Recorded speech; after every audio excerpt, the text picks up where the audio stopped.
All right, well, I'm wasting time playing around with my equipment. You can see the dead cat of my micro. I've got this bar to mount everything on, and then I see that that's too far forward. I have to figure something out, but I ain't going to do that right now because I got to record this. I ran some B-roll. I actually took 2 videos when I was running around the other day of a fire, some grass fires that were going on up the highway up here. So I'm going to make some B-roll, and I'm going to slide that into my vlog. All right, so today this is just going to be a quick tutorial on doing B-roll. So I shot to 2 videos. I'm going to whack them up. I'm going to show you what I did, what I had, what I did, and what the results are. Let's get to it right after this. Oh, I'm going to play the bumper. During the bumper, you got to see, it's kind of like a game. See how fast you can click the subscribe button and ring the bell before the bumper gets over. Here we go. Ready? 1, 2, 3.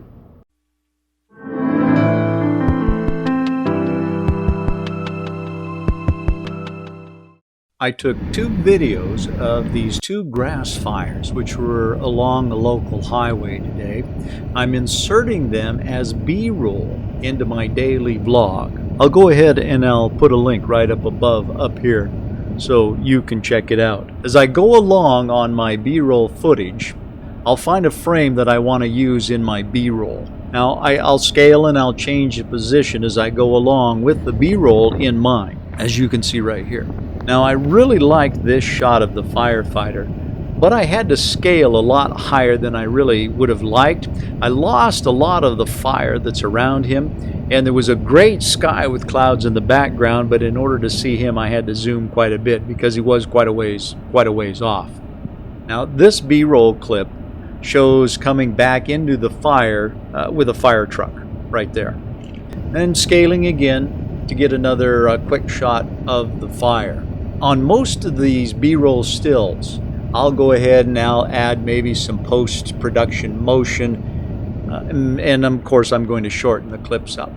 Now I'm going maybe about 10 miles an hour using my phone out the window. You got to use what you have. I know it's shaky, but as far as B-roll, well, I can splice around that shakiness. Now this fire goes on for a ways before I find my next shot. Now there's this truck right here driving up the edge of the fire. Now I did a little extra video clip of this. I did a quick snip, and then I did the video, and I was scaling and I was changing the position as I was going along, so it kind of looks like I was looking at it and videoing it, which of course I wasn't. Now you can't see right here where I did my cut to get my B-roll, to get the video of the flare on that truck's window. Now in the finished B-roll segments, when I play those in a little bit, you'll be able to see that. That's because I didn't scale in and out. Now about a quarter mile down the road from the fire, there was another fire. This one was close to some houses.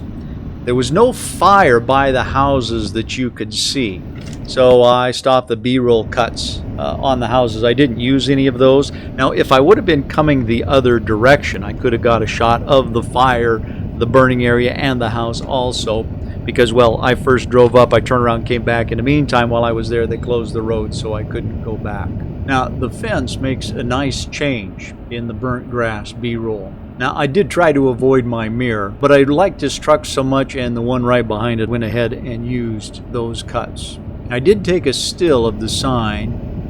I was going to try to use some video, but you know, as you can see, it's shaking really bad, shaking the phone too much. Now I did cut a video segment right here of the truck spraying water. It's really hard to see where I did that, as I didn't do any direct changes. I didn't scale, or I didn't do any position changes for this section of the B-roll clip. Now for the ending shot, there is this truck and right at the end of the fire, so I'm going to go ahead and use that as my last shot for the B-roll. So that's what I used for the B-roll footage. Alright, so that's what I used for all of my B-roll footage. Now here's all that B-roll put together in just one long segment. I will splice this up into maybe 4 or 5 little quick cuts and intersperse them through the vlog. Here's the final video though.